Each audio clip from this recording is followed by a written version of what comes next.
வால்மீகி அறம் ராமாயண கதைகளும் நீதிகளும் இரண்டாவது பாகம். கோச தேசமும் அயோத்தியும். மனித குலத்தின் முதல் மனிதர் என்று கருதப்படும் வைவஸ்வத மனு உருவாகியதே கோசல தேசம். அதன் தலைநகரம் அயோத்தி. அது 12 யோசனை நீளமும் 3 யோசனை அகலமும் உடையது. யோசனை என்பது என்னன்னா 15 கிலோமீட்டர் தூரம்.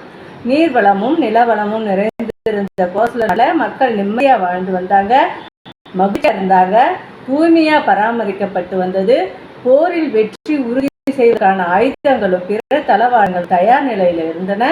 அவற்றிற்கு உடனடியாக எந்த தேவையும் இல்லை என்றாலும் கூட ஒளி வரும் திசையிலிருந்தே இலக்கை உணர்ந்து அம்பு செலுத்தும் சப்தவேதி என்ற திறமசாலிகள், போர்க்கருவிகளில் நல்ல பயிற்சி பெற்றவர்கள், போர்த்திறன் உடையவர்கள், நித்திய அக்னி கோரிகள், யம நியமம் முதலியானவைகள் கடைபிடிக்கும் அஷ்டாங்க யோக சித்தர்கள், 6 அங்கங்களோடு கூடிய வேதங்களை அசடர கற்ற அந்தணர்கள் வாழ்ந்து வந்தனர்.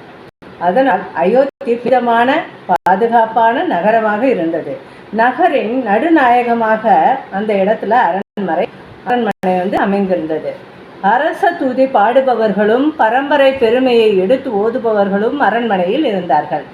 அரண்மனையில் அழகிய நந்தவனம், பூங்காக்கள், விளையாட்டு திடல்கள், நீர் சோலைகள், நடன மண்டபங்கள், பெரிய பெரிய அரங்கங்கள், ஆயிரக்கணக்கான அறைகள், தானியம் சேமிக்கும் கிடங்குகள், ஆடை ஆபரணங்களை வைக்கும் அறைகள், நவரத்தினங்களை பாதுகாக்கும் பொக்கிஷ அறைகள், இடைப்பட்ட அறைகள், சயன அறைகள் போன்றவைகள் வசதியாக இருந்தது.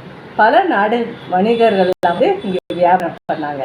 வெகுமானம் அளிக்க விரும்புபவர்கள், கப்பம் செலுத்தும் சிற்றரசர்களும் போய்கொண்டு இருந்தார்கள். காம்போஜம், பாக்லீகம் முதலான நாடுகளிலிருந்து பெறப்பட்ட இந்திரனுடைய உச்சைஸ்வரம் என்ற அந்த குதிரைக்கு ஈடான உயர்ஜாதி குதிரைகள் அயோத்தியில் இருந்தது. சிறு குன்றுகள் போன்ற யானைகளும், ஐராவதம், மகாபத்மம் போன்ற மற்றும் அஞ்சனம், வாமனம் போன்ற யானைகளும் இருந்தன. துந்துபி, மிருதங்கம், வீணை போன்ற இசைக்கருவிகள் நாதம் மங்களகரமாக ஒலித்து கொண்டிருந்தது. கோசல நாட்டில் வாழ்ந்த மக்கள் அறநெறியாளர்கள், புலநடக்கம் உடையவர்களாகவும் மகிழ்ச்சி உடையவர்களாகவும், ஒழுக்க நடையில மகரிஷிகளை போன்று மாசற்றவர்களாகவும், அயோத்தி பொன்னாசை மிக்கவன், கஞ்சன், இழிகுணவன், கல்வி அறிவில்லாதவன், வேதங்கள் நம்பிக்கை இல்லாதவன்லாம் ஒருத்தர் கூட இல்லை. அயோத்தி நகரம் மிகவும் அழகானது. அது நேர்த்தியாக வடிவமைக்கப்பட்டுள்ளது. அத்துடன் அரண்மனை பாதுகாப்பு மிகுந்ததாகவும் கட்டப்பட்டிருந்தது. மக்களும் சுபிட்சமாக வாழ்ந்து வந்தார்கள். இந்த பாகம் இதோட முடிவடைகிறது. நன்றி.